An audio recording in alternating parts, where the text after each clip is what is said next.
సైలెంట్‌గా పాకిస్తాన్‌కి గట్టి షాక్ ఇచ్చింది యూఏఈ, యునైటెడ్ అరబ్ ఎమిరేట్స్. సౌదీతో ఇది చేస్తున్నటువంటి సంబంధాలు, ఇది చేస్తున్నటువంటి నిర్వాహకం చూసి ఈ యొక్క గట్టి షాక్ అయితే ఇచ్చింది. వీసాల్ని నిషేధించింది.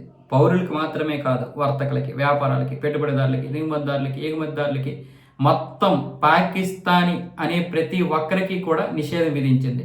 అయితే ఇటువైపు యూఏఈని అడుగుతుంటే యూఏఈ అలాంటిదేమీ లేదు, వీసా ప్రక్రియ కొనసాగుతుంది, ఏదో ఒకవేళ టెక్నికల్ సమస్యలు వస్తే వచ్చాయేమో అన్న విధంగా అటువైపు యూఏఈ వచ్చేసి చెబుతుంది. కానీ పాకిస్తాన్ మాత్రం ఏమంటుందంటే అసలు వాస్తవ పరిస్థితికి యూఏఈ చెబుతుంది అసలు పొంతనే లేదని చెప్తుంది. దీనికి సంబంధించి FPCCI, federation of Pakistan chambers of commerce and industry మాజీ సెక్రటరీ జనరల్ సాహిద్ అన్వర్ మాట్లాడుతూ అధికారిక వైఖరికి అక్కడికి వెళ్లే పాకిస్తానీ వ్యాపారవేత్తలు, ప్రజలు ఎదుర్కొంటున్నటువంటి అనుభవానికి మధ్య స్పష్టమైనటువంటి వ్యత్యాసం కనిపిస్తుంది. దుబాయ్, షార్జా, అబుదాబిల్లో దశాబ్దాలుగా బలమైనటువంటి వ్యాపార సంబంధాలు కలిగినటువంటి మా మీద యూఏఈ ఇలా చేయడం కరెక్ట్ కాదు, ఇది మా యొక్క వ్యాపారాన్ని దెబ్బతీయడమే అన్న విధంగా ఆయన ఏమొచ్చేసి మొత్తుకుంటున్నాడు. కానీ ఇక్కడ ఎవరు కూడా వినే పరిస్థితుల్లో లేరు. వీళ్ళు సౌదీతో రక్షణ ఒప్పందం చేసుకున్నప్పటి నుంచి వచ్చే పాకిస్తాన్కి కష్టాలు. అయితే ఇక్కడ ఈ పాకిస్తాన్ వాళ్ళు చేసింది ఏంటి, చైనా నుంచి ఇరాన్కి కొన్ని ఇవి అప్పచెప్పారు. ఏవి, ఆ లాంచర్లు, క్షిపణి లాంచర్లు, 400 లాంచర్లు అప్పచెప్పారంట. అయితే ఇప్పుడు ఇరాన్ ఎవరి మీద ప్రయోగిస్తుంది, యూఏఈ మీద ప్రయోగిస్తుంది, అటు సౌదీ మీద ప్రయోగిస్తుంది. సౌదీకి యూఏఈకి పడదు, అలాగే ఇరాన్కి ఈ సౌదీ యూఏఈకి పడదు. సో ఏ విధంగా చూసినా పాకిస్తాన్ చేసినటువంటి ఈ యొక్క చర్యలు యూఏఈకి మంట కలిగించినట్లే ఉన్నాయి. అందుకే $3.5 బిలియన్ ఇమీడియట్లీ మాకు కట్టని కిందటి సంవత్సరం ఆదేశాలు జారీ చేసింది. తర్వాత మళ్ళీ వద్దని చెప్పింది, కానీ మళ్ళీ మా అప్పు మాకు తీర్చండి అని చెప్తే, కానీ ఇప్పుడు ఏవైతే పాకిస్తాన్ నిల్వలు ఉన్నాయో అందులో $2 బిలియన్ యూఏఈకి ఇవ్వాలని ఇప్పుడు ప్రయత్నాలు చేస్తుంది పాకిస్తాన్. సౌదీ అరేబియా వచ్చేసి మా అప్పు ఏమి తీర్చొద్దులేండి, తర్వాత చూసుకుందాం మేమని చెప్పి వాళ్ళు ఎక్స్టెన్షన్ చేశారు. కాకపోతే మా అప్పు తీరంది, ఇప్పుడు యూఏఈకి అప్పు ఇవ్వాలి కదా, ఆ అప్పు కోసం మీరు ఏదైనా కొంచెం డబ్బులు ఇవ్వండి అని చెప్పి పాకిస్తాన్ అమెరికాని అడిగింది, అన్ని దేశాలను అడిగాయి.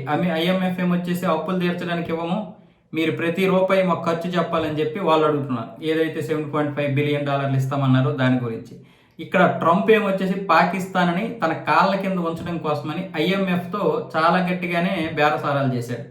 పాకిస్తాన్ వస్తే మీరు ఇవ్వకండి, ఎందుకంటే పాకిస్తాన్ మళ్ళీ నా దగ్గరికే రావాలి, నా దగ్గరికి వచ్చిన తర్వాత మీరు ఇవ్వాలి. పాకిస్తాన్కి వీళ్ళు ఎవరు నేరుగా IMF వాళ్ళు, IMF ఇవ్వదు కాబట్టి పాకిస్తాన్ అక్కడికి వెళ్తుంది ట్రంప్ దగ్గరికి. ట్రంప్ చెప్పినట్లుగా వీళ్ళు ఆడుతారు. ఎందుకు అంటే పాకిస్తాన్ చైనా కింద కూడా పనిచేస్తుంది కాబట్టి ఇప్పుడు పాకిస్తాన్ని ఆడిందే ఆట పాడిందే పాటలా కాకుండా పట్టుకొని పిసికేస్తున్నాడు ట్రంప్. ఇటు చైనా కూడా పట్టుకొని పిసికేస్తుంది. అంటే మన యొక్క బలహీనతలు ఎవరికైనా తెలిసినా సరే, లేదా వాళ్ళ యొక్క దీంట్లోకి వెళ్ళిపోయినా సరే ఆ విధంగానే ఉంటుంది. ఈరోజు పాకిస్తాన్ యొక్క పిలకలు ఒకడేమొచ్చేసి అమెరికా వాడు, ఒకవైపు ఏమొచ్చేసి చైనా వాడు పట్టుకొని ఊపేస్తున్నారు. ఇలాంటి పరిస్థితుల్లో యూఏఈ వచ్చేసి ఈ యొక్క నిషేధం విధించింది. ఈ నిషేధం వల్ల పాకిస్తాన్ ప్రజలు ప్రభుత్వం మీద విరుచుకుపడుతున్నారు. కనీసం మన దేశంలో బ్రతకడానికి ఎలాగో ఇది లేదు, మేము వేరే దేశంలోనైనా బ్రతుకుతుంటే మీరు చేసినటువంటి పరిస్థితుల వల్ల, చేసినటువంటి తలతిక్క వ్యాపారాల వల్ల, వ్యవహారాల వల్ల ఈరోజు ఇక్కడ మేము వ్యాపారాలు చేసుకోలేకపోతున్నాము, సరిగ్గా ఉండను లేకపోతున్నాము. మా యొక్క వీసాలు రద్దు చేయడం ఏంటో, నిషేధించడం ఏంటో అర్థం కావడం లేదని పాకిస్తాన్ ప్రజలు విరుచుకుపడుతున్నారు. ముఖ్యంగా వ్యాపారస్తుల నుంచి విపరీతమైనటువంటి తీవ్ర ఒత్తిడి వస్తుంది విదేశాంగ శాఖకి. వాళ్ళేమొచ్చేసి ఏం మాట్లాడలేకపోతున్నారు.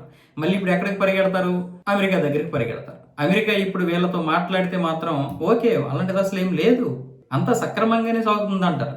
ఇప్పుడు ఏం చేస్తారు వాళ్ళు, మేము అలా చెయ్యమంటే ఏదో ఒకటి చేస్తారు, మేము వేషాలు ఇవ్వమంటే పోనీ ఇవ్వరా బాబు, ఏదో ఒకటి చెయ్యండిరా నాయన అంటే సరే చూద్దాంలే అంటారు. కానీ వాళ్ళు ఇస్తామని చెప్తున్నప్పుడు అంత సక్రమంగానే సాగుతుంది కదా, మరి ఇంకెందుకు అని ట్రంప్ అనేస్తారు.